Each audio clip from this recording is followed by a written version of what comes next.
Hello ladies and gents, and welcome to another end of the year list. Hopefully this gets out to you by the end of the year, because I learned a few things in editing and uploading to YouTube, and yeah, we'll get it out to you guys. We'll get it out to you. I'm Slam, but this is special presentation of D Podcast.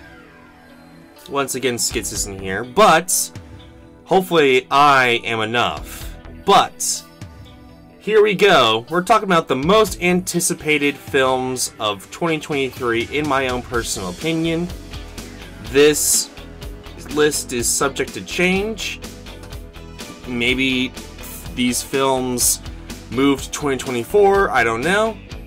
Who knows? But as of now, these are coming out in 2023. Also, I'm well aware that these movies will or may not suck, but as of now, it's hope, right? We all have hope that these films will be good. Whether or not they will be, though, I have no idea. We just have to wait. Like Christmas, even. We have to wait and see whether or not our presents are great. So without further ado, let's begin. Starting with the list of films that I'm semi-looking forward to, but have no idea whether or not they'll be good or bad.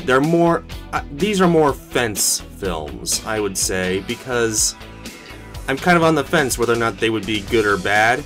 They have the potential to be good, but they also have an equal opportunity to be bad. Whereas the other films on this list, I can see them being a lot better, at least. I got more hope for them to be good. These are the films that are the fence films, starting with Knock at the Cabin.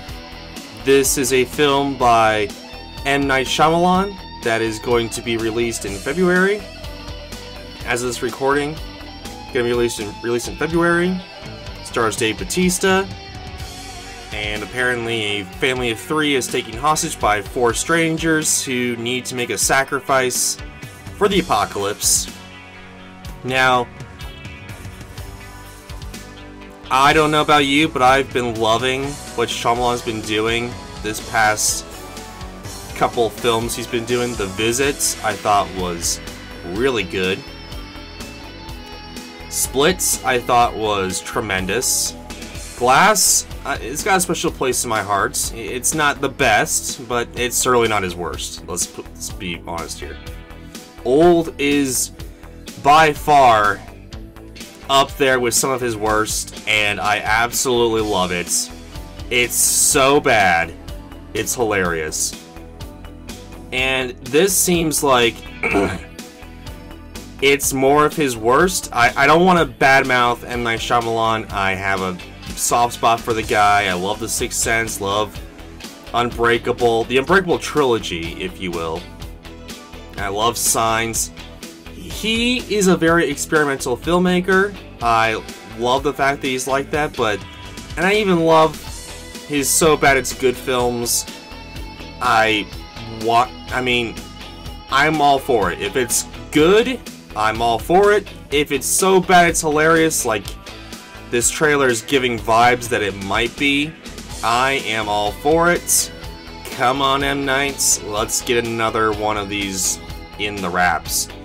Again, no bad-mouthing toward M. Nights. I respect him as a filmmaker, but still, it's going to be hilarious. Next up, 80 for Brady. I just found this looking up 2023 films. Apparently, there are these couple of older women going to see Tom Brady play in the Super Bowl, the 2017 Super Bowl, and it's like sort of like a comedy, I guess. I don't know if this movie's going to be good or not, but I just find it hilarious that Tom Brady is playing himself in this film. Apparently it's based on a true story. and it's basically like a older woman version of The Hangover, to which I'm like, I'm in, sign me up, let's do it. I don't know whether or not this film will be good or bad. I mean, it's kind of on the fence for me, but it's got potential. I'm all for it. Let's make it good though, kind folks. Another one of these films is Magic Mike's Last Dance. I haven't seen anything except for that first initial trailer, where apparently Magic Mike is hanging up his jock straps, or whatever the hell he strips with. His last dance. Women love this franchise. I love Magic Mike. Magic Mike XXL has a special place in my heart. It's really hilarious. Matthew McConaughey stripping. I mean, come on now, kind folks. What else do you need? Channing Tatum with those biceps. My gosh, man, what are you even talking about? I'm totally straight, by the way. If it's your thing, hey, by all means, love it. For me, though, it's a solid franchise. It's solid, and hopefully this film, which I think has the original director from the original coming back, so hopefully it's good. I hope it's good. Also, Cocaine Bear. This is a film that's based on a true story about a bear that eats like a lot of cocaine and has to go try to get more cocaine or something, and all these people trying to take down this bear that's going rabid all over the place. It's got potential to be funny. It might be funny. I hope it's funny. It's directed by Elizabeth Banks, who made the Charlie's Angels reboots, which wasn't all that great.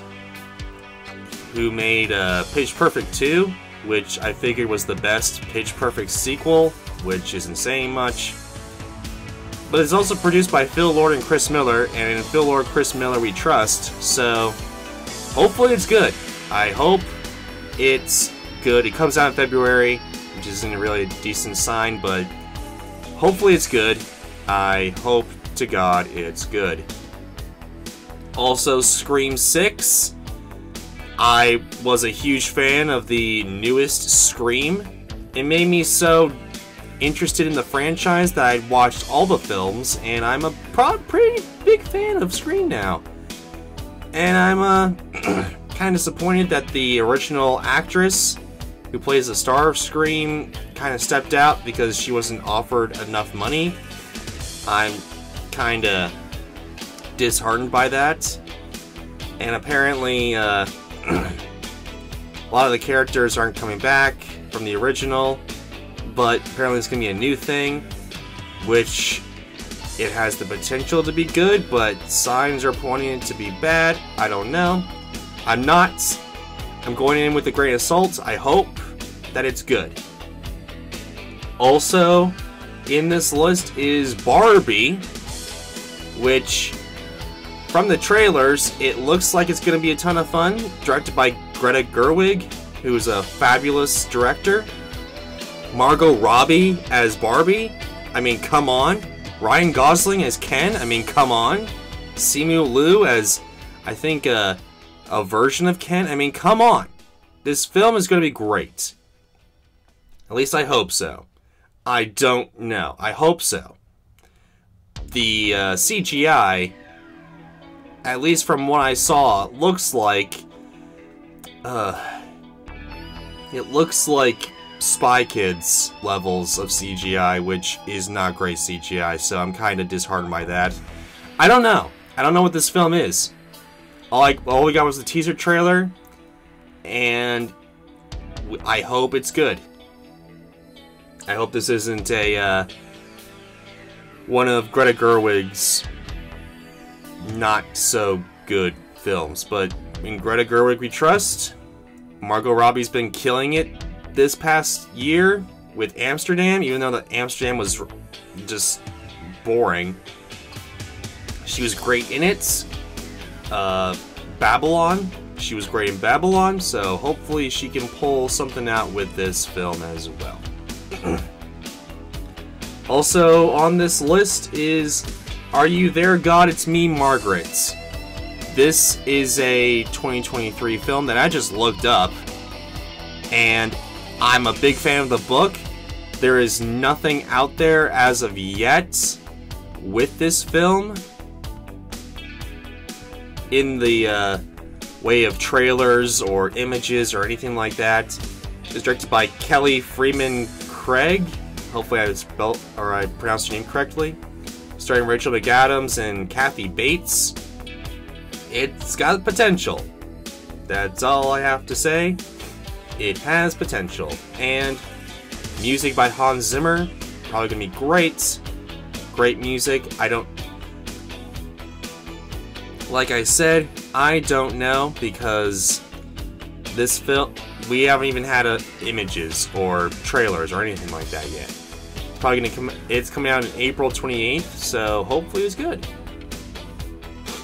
But last but not least, something that is been on the mind for a long, long time.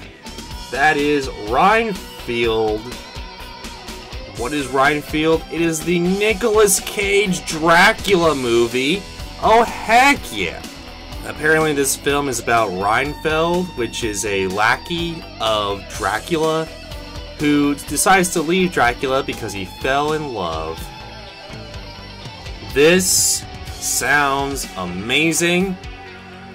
I don't know if it's going to be good or not, because Nicolas Cage has a sort of track record when it comes to movies being in so bad it's hilarious. I love the man, though.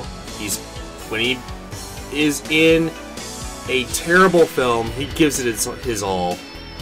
He gives it a solid performance. However, there are a lot of mainstream stars in this film, like Awkwafina, Nicholas Hoult, Ben Schwartz, along with Nicolas Cage. And Chris McKay is directing, who directed the Lego Batman movie, which I think is the second best Lego movie of all time. And yeah, I'm looking forward to it. Whether or not it'd be good or bad, I don't know, but I'm looking forward to a solid, awesome performance by Nicolas Cage. Nick Cage has actually had a renaissance as of late, being in the Unbearable Weight of Massive Talent, being in the Teen Titans Go movie. He's been in a lot of great movies, so hopefully he can keep it up and not star in anything else that's not good. Anyway though, guys, with all that said and done, let's kick it off. This list is in no particular order, by the way. If you thought I was in particular order, well, it's not, so no. Anyway though, kicking it off, pardon me, we have Spider-Man Across the Spider-Verse. This film looks incredible. It's the sequel to the Into the Spider-Verse film, Sony's epic masterwork, who kind of kickstarted the whole cartoony CGI franchise films like Puss in Boots, and I think it's not Peanuts, because Peanuts came before that, but kind of kickstarted it. And now we're getting a sequel and another one, Across the Spider-Verse, and I think it's Beyond the Spider-Verse is the third one. I don't know, but I am all for it. Miles Morales looks incredible. They're going to bring in Spider-Man 2099, which is something I didn't even think was even possible. It's kind of like a darker version of Batman Beyond, I think. It's going to be great. Phil Lord and Chris Miller are actually coming back to direct this sequel. Thank God, because Pie with the Chance of Meatballs 2 was absolutely just terrible. And what else? The Lego Movie 2 was not as good as the Lego Movie that they directed. So yeah, this seems like it's going to be great. Hopefully it's going to be great. Next up, sorry, I got a frog in my throat. We have Ant-Man Quantumania, the third film in the Ant-Man franchise films. Something that's sort of a palate cleanser, as even the director said that the Ant-Man films were kind of a palate cleanser for the Avengers and all that type of stuff. This film is not that. This film has Kang the Conqueror in it, and it's going to probably set up the entire rest of the MCU. Now, for me, Phase 4 was pretty decent. It wasn't, you know, the best phase. I think Phase 1 was kinda a little more lackluster, but that was just because they were trying to get their, you know, footing across. But anyway, Ant-Man and the Wasp, Quantumania, is the start of Phase 5. And I think they're going to bring it back to basics. They're going to bring it back to basics, going to give us a feast for the eyes. Cassie's going to be a superhero now. I think the reason why it's called Ant-Man and the Wasp and not Ant-Man and the Wasp and Cassie or whatever her name is because Cassie goes by many different names in the comics. Cassie the superhero. And I think they want to include all of them, so we don't know. Who knows? Maybe she doesn't have a name yet. I don't know. But we'll soon find out, won't we? And next on the list is the Super Mario Bros. Movie. I can't believe I put an Illumination film on this list, but here it is, in all of its glory, the Super Mario Bros. Movie. Now, I still have hesitations with it, because it is Illumination. Now, I would say it's not going to go on the fence list, because of all the stuff we've seen as of yet. The animation, surprisingly, looks really good. Especially for a Illumination film, it looks really, really good. The voice acting, although Chris Pratt, we still gotta see more Chris Pratt's voice acting, like the New York Italian, if you will. But the voice acting sounds amazing. What else? The references to everything Mario in this film is just absolute gold. People who love Mario, made this film. So hopefully, Illumination doesn't screw this up. Because if they do, I will never watch a film from them again. That's all I have to say on that. Coming up next is Creed 3. Apparently Creed 3 was... all the fighting scenes were shot in IMAX, which I am all for. This is Michael B. Jordan's first directorial debut, which I am thoroughly in for. Count me in. Same thing with Sylvester Stallone. He directed a couple of Rocky films back in the day. And apparently,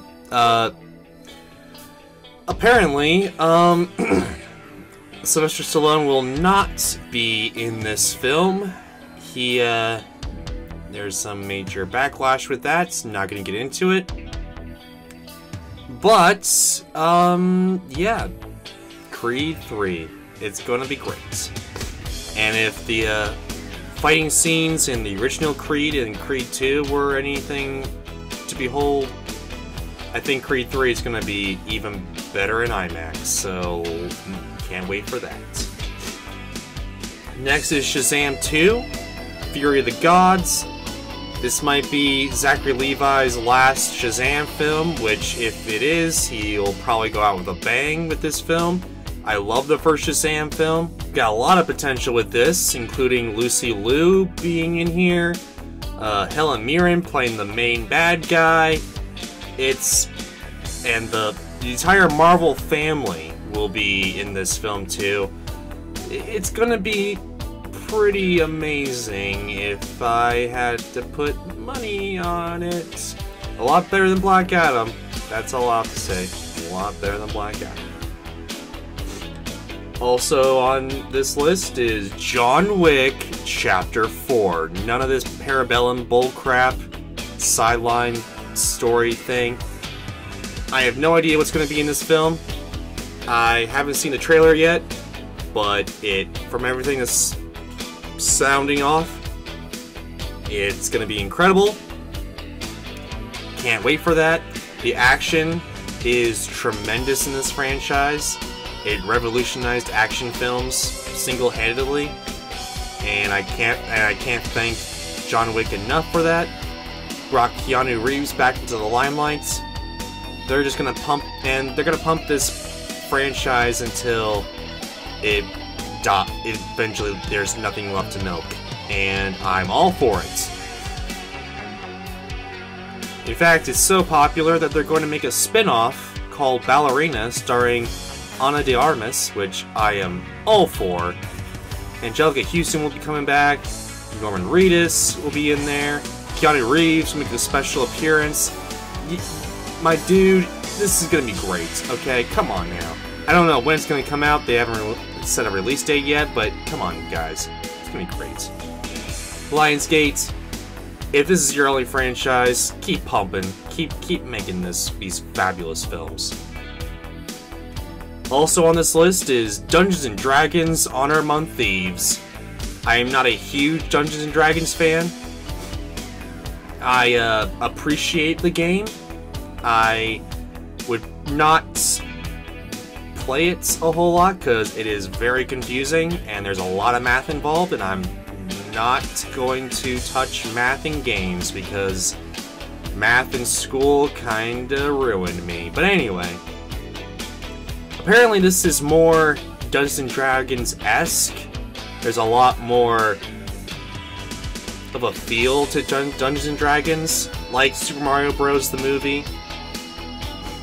Dungeons & Dragons fans actually created this film, and apparently it looks like they have been. I can see it too. It's got this weird feel that I'm like, yeah, this seems like Dungeons & Dragons, because I've seen the Legend of Vox Machina, which is apparently based on a Dungeons & Dragons game from a certain type of people. I don't know what the team is behind that, but it's got that feel. And I'm all for different feels as long as I gel with them. I don't know if I could gel with this movie, but I am all looking forward to it. Chris Pine looks amazing, and yeah, all that being said, we're probably going to get a good Dungeons & Dragons movie. Hopefully. Cross your fingers and your toes, ladies and gentlemen. Also, next on this list, something that hasn't been out yet, but yeah, I'll explain later. Next Goal Wins, which is directed by Taika Waititi. Now, look, I think Thor 4 was still really, really good. Was it as good as Thor 3? No. But I think Taika Waititi did a great job with this film. Even though he would probably say otherwise, I really enjoyed that film. And he also made some of the best films I have ever seen in Jojo Rabbit, Hunt for Wilder People, and my favorite comedy of all time, What We Do in the Shadows. It is absolutely hilarious. Even though I know that the jokes are coming, I still really do enjoy that film, and I just laugh at it all the time.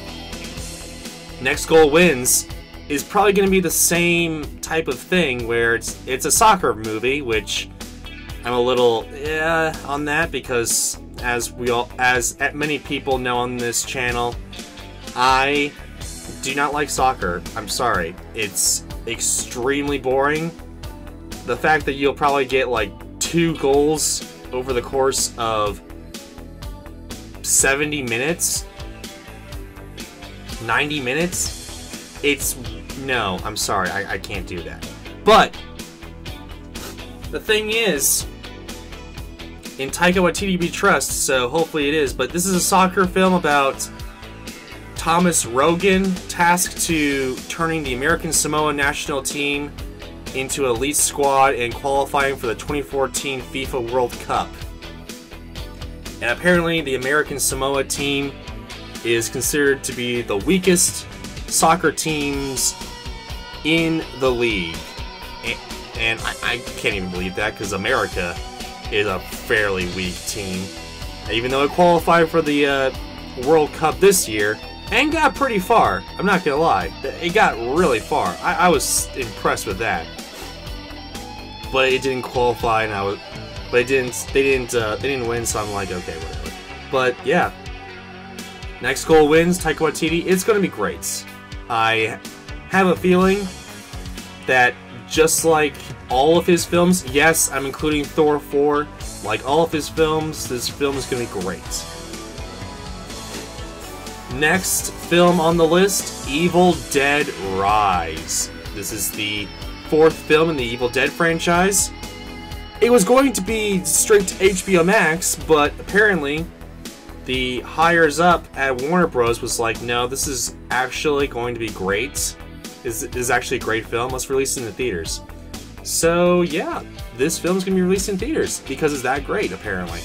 Apparently this is going to be a direct sequel to the Evil Dead franchise. Bruce Campbell is not going to be in this film, which I am pretty disappointed in. I don't know about that. Also, Sam Raimi is executive producing and not even producing, so I'm kinda on that. But overall, I trust that this film is actually going to be good, because Warner Bros. Is very picky on their movies nowadays. I mean, they didn't even release Batgirl in theaters, even though it was already basically done. So I hope that this is different. It's going to be good, I hope. If it's not, I don't know what the hell they're doing over there. They barely know what they're doing with Cartoon Network. Oh, roasted! I don't know. Anyway, I hope Cartoon Network cartoons are going to be coming back. Anyway, though, enough of that. Next on the list is Guardians of the Galaxy Volume 3. James Gunn, the head of DC, speaking of Warner Bros., the head of DC, directed this film, the last film that he'll be directing for Marvel. We're seeing a lot of Baby Rocket in this. We're seeing a lot of Rocket in the trailers. I hope he doesn't die. That's all I have to say on that. But I've loved both Guardians 1 and Guardians 2. The holiday special, I didn't think it would catch a laugh out of me. I thought it would just be, you know, whatever. But there's this one part in the holiday special. I'm not going to get into details, but it's towards the end. It's when everyone's giving presents. You know what I'm talking about. It cracked me up so much. It's so stupid, but it works. I'm a big fan of the holiday special. It's so great. It's so good. It is so good. Guardians of the Galaxy Volume 2 I think is better than Guardians 1. I'm one of those people. Yeah, come at me. I love Guardians of the Galaxy Volume 2. James Gunn's been directing some fabulous films for Marvel and DC. Now the head of DC Studios. Making some controversial moves there, but you know what? In James Gunn we trust. Hopefully it's going to be good. I think this film's going to be great. Whatever they decide to do with this film, it's going to be absolute awesome. And I'm probably going to tear up at the end because someone dies. I don't know who dies, but I have a feeling a couple of our famous characters are going to die. But that's just conjecture here. Kicking off of that, Fast X. Yes, this is the Fast and the Furious 10. Apparently there's been a lot of drama behind the scenes. The Rock is not going to be in this film either, and I'm kind of disappointed in that. And I've been kind of disappointed with F9, or as I like to call it, Fine, because it's fine.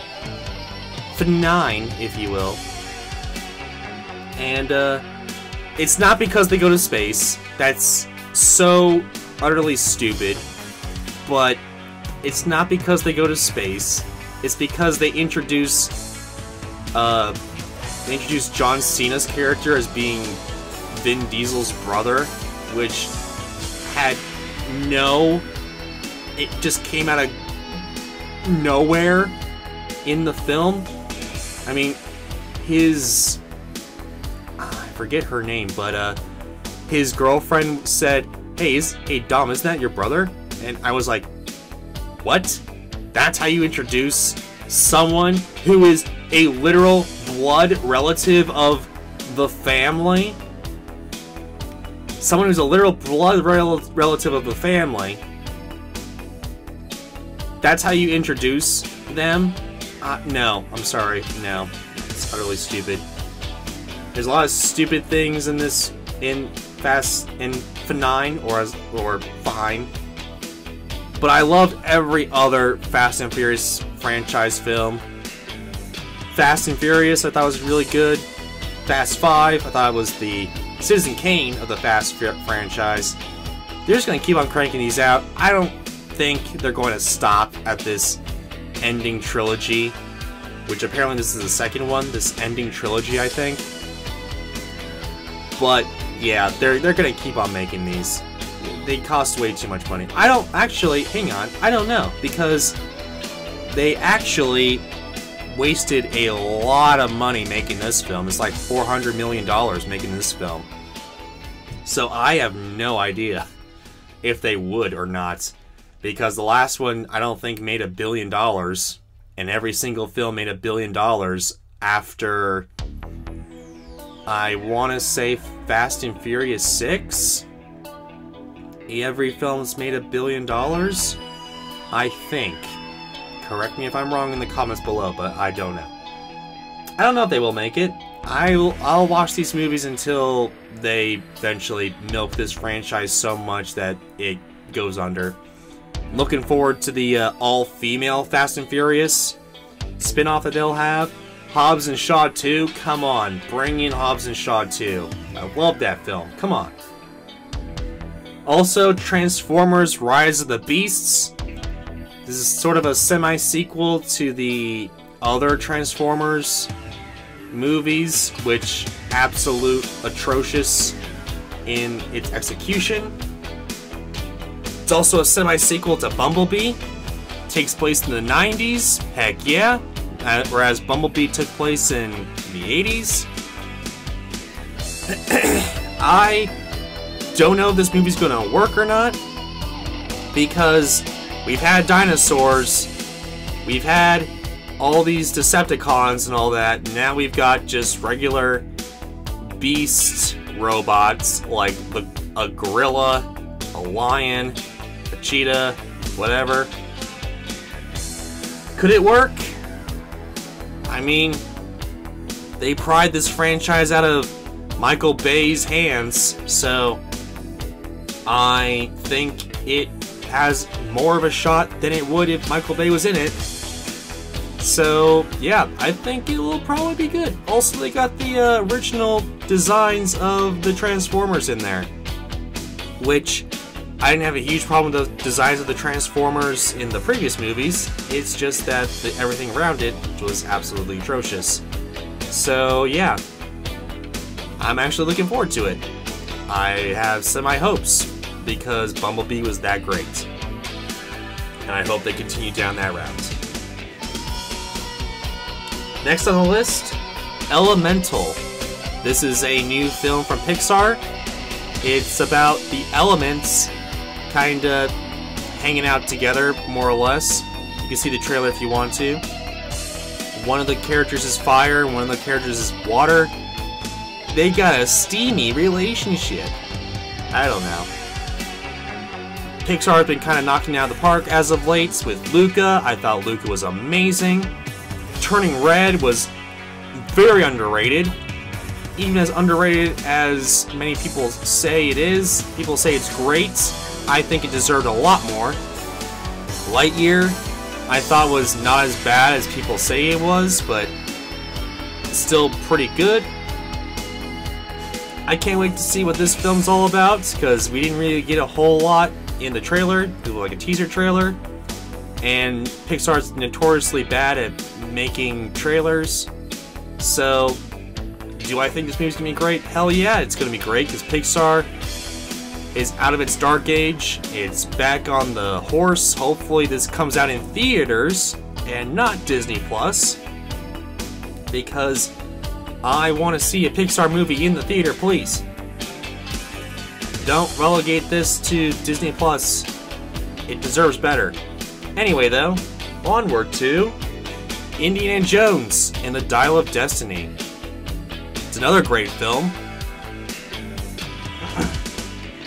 It seems like they learned their lesson from Kingdom of the Crystal Skull. Steven Spielberg decided to leave for some unknown reasons, probably because, I don't know, he just didn't feel it great inspiration to make this film. Maybe because of Kathleen Kennedy, maybe because of Disney, I don't know. Who knows? But anyway, we're going to get James Mangold directing, because he's a fabulous director. Directed Ford v Ferrari, which I thought was amazing. Logan, which I thought was the single most best X-Men movie of all time. And he's directed 3:10 to Yuma, the remake, which I thought was amazing. A lot of great stuff. And I have hopes that this film is going to be at least decent. At least better than Kingdom of the Crystal Skull, because we're going to have Nazis back in this movie. Not that I'm a Nazi fanatic, but Indiana Jones kicking Nazi butt, I really do enjoy. So there you go. Also, something that's on the list, Mission Impossible Dead Reckoning Part 1. Now, here's the thing. I saw a special preview of Mission Impossible in the Avatar The Way of Water IMAX screening. And I saw Tom Cruise and in the entire film crew make this thing a reality, where Tom Cruise used a motorcycle to jump off a ramp into a canyon, or not a canyon, canyon. Can't speak. But anyway, he jumps into a canyon, and I was just laughing the whole time, because it looked just tremendously just scary to me, because I'm a huge, that's my kryptonite, it's heights. Not a huge fan of heights, but Tom Cruise did that 6 times to get every shot possible, and I can't even imagine doing that once correctly. Yeah. It's that incredible. And I haven't even seen what the whole story's about. He was great in Mission Impossible Fallout. My favorite is still Mission Impossible Ghost Protocol, which was more hilarious than anything. Where he climbed the Burj Khalifa. This man is looking to die, and he's looking to die with his socks on. I don't know. It looks amazing. If it was anything like Mission Impossible Fallout, then it's going to be great. I don't even know what the hell they're going to do with Dead Reckoning Part 2, which apparently is going to wrap up the whole series, I guess. I don't know. All I know is this film looks like it's going to be the same, and I'm all for it. Next on the list is Oppenheimer.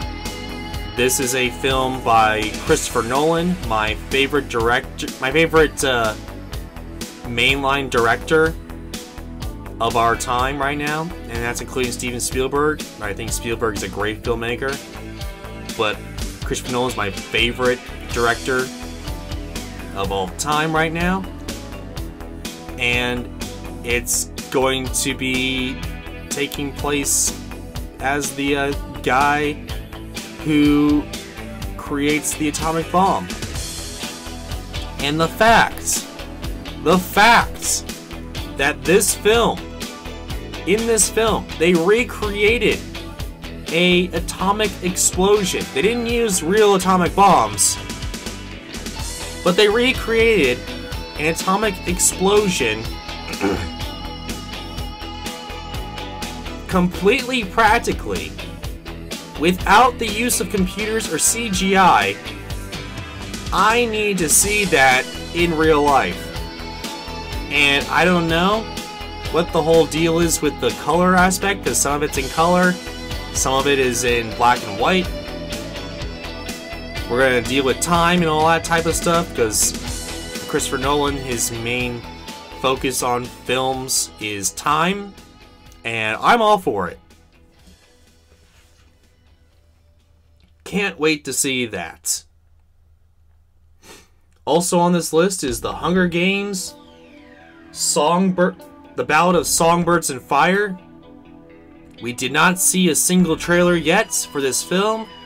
We saw just a little announcement thing with the logo appearing or whatever. I am a huge Hunger Games fan. I even like the Mockingjay Parts 1 and 2. It's got a little soft spot in my heart, even though I know they technically suck. I thoroughly enjoyed that. Jennifer Lawrence is not going to come back, unfortunately. But this is a prequel, like the 10th Hunger Games, which I'm all for. I haven't read the book yet, but I probably should before I watch the movie. See how good it is. Maybe, maybe not. I don't know. But it's got me in high spirits because the same director's coming back to direct this film. It's made by Lionsgate, which they haven't really made a terrible Hunger Games movie. So hopefully this follows the same path as that. Also on this list is Wonka. I'm a huge Timothée Chalamet fan, and I'm a huge Willy Wonka fan, the original from the 1970s. This apparently is a prequel, and Timothy can basically be in whatever he wants. Other than Call Me By Your Name and Dune, he hasn't really been in a whole lot of films that I would consider to be good, like Don't Look Up. Don't Look Up was tremendously terrible. But who knows? This could be great.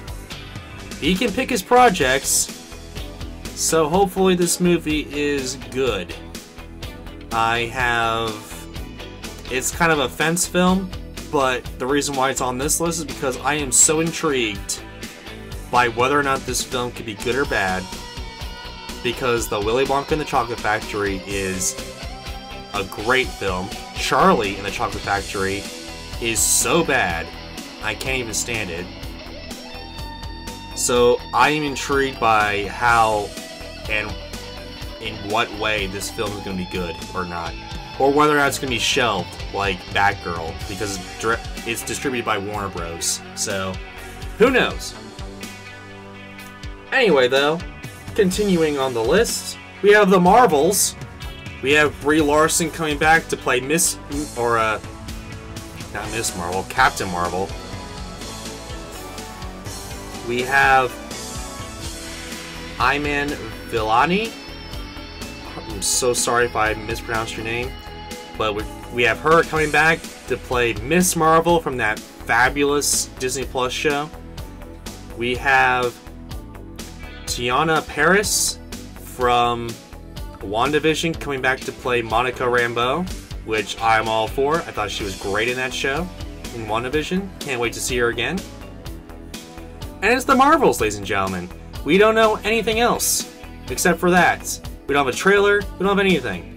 But I'm really looking forward to this. It's directed by, let me just double check here, a woman this time, completely a woman. Not a team of directors like the last movie, so hopefully this will be better. I think it'll be better. So yeah, it's going to be great. I'm looking forward to it. And last couple films, I know, I'm sorry. I just love films, okay? I'm looking forward to all these movies. Let's rattle off the next couple with Legally Blonde 3. Apparently this is going to be released sometime this next year, in 2023. Doesn't have a set release, but apparently it's being made. And Reese Witherspoon will be coming back to play the Legally Blonde-esque, if you will, the main character. I hope that all the other characters will be back. Legally Blonde, I think it was a fabulous film. I grew up with that movie. Legally Blonde 2 was just a train wreck and terrible. The musical, even though people love the musical, I think it's stupid. And they made another film called Legally Blondes with an S. And it is Elle Woods, that's their character's name. Elle Woods' cousins or something? I don't know. Fairly stupid. So, yeah, hopefully this movie is good, because it took a while for them to get another film off the ground, so hopefully this movie's good, and not in disenchantment. All the disenchantment people who watch that film, you would probably understand what I'm talking about here. AQUAMAN 2. The Lost Kingdom. We haven't seen a trailer yet. I am looking forward to this film. It will probably be their last iteration of this character, because they're going to be doing a huge reboot. I'm kind of disappointed with that, because I love this Aquaman. And Jason Momoa, I think, is a really great Aquaman. So fun, so hilarious. The first Aquaman, I thought, was really creative. It was like a Saturday morning cartoon come to life. But yeah, all good things must come to an end, and we'll go on a high note with this film. Hopefully. Cross your fingers and your toes. Honorable mention to The Flash, which apparently it's a great film. I haven't seen any trailers. Michael Keaton coming back as Batman. Supergirl coming into this film. The only reason why I don't have much to say about this, because I hate Ezra Miller right now.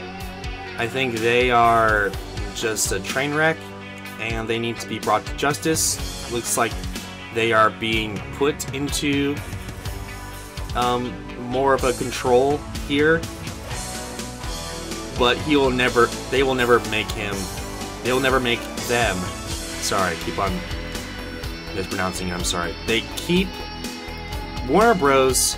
Will not allow them being Ezra Miller, to be the Flash ever again after his antics. There's no way. So this is the one and only Flash with our Snyderverse Ezra Miller Flash. So get ready for that, I guess. Last but not least, Dune Part 2. Finally. After watching Dune Part 1, I am all in on this film. I think it's going to be great. It dumbed down the source material so it's more palatable toward all people of all mindsets, because if you read the book, it's really hard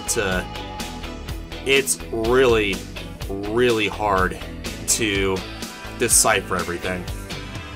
But this film, it's basically the Lord of the Rings. Many people said it was unfilmable. Dune in the 1980s kinda took that to heart and made it very unfilmable. But Denis Villeneuve, he did the impossible, put it to film, and is actually really great. The sandworm itself is absolutely tremendous. If you saw the sandworm, it's great. We're gonna get more Zendaya in this film. Thank God, because she was barely in the first one, and I thought she was really good in it, and I wanted more of her.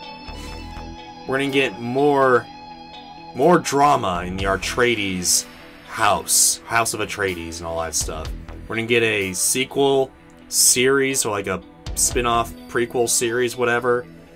That'll probably be interesting. I'm looking forward to this film. I can't wait for it. This is like the Lord of the Rings happening in real life. I'm so excited for I'm excited for this film. So much. Anyway though, guys, that's it for this list. Took like 50 minutes for me to get through it all. But what'd you guys think? Is there any films that you would consider to be put on this list? Would you take some films off this list? Whatever you think, comment, let me know, subscribe, ring that bell. More content coming your way, and hey, take care, guys.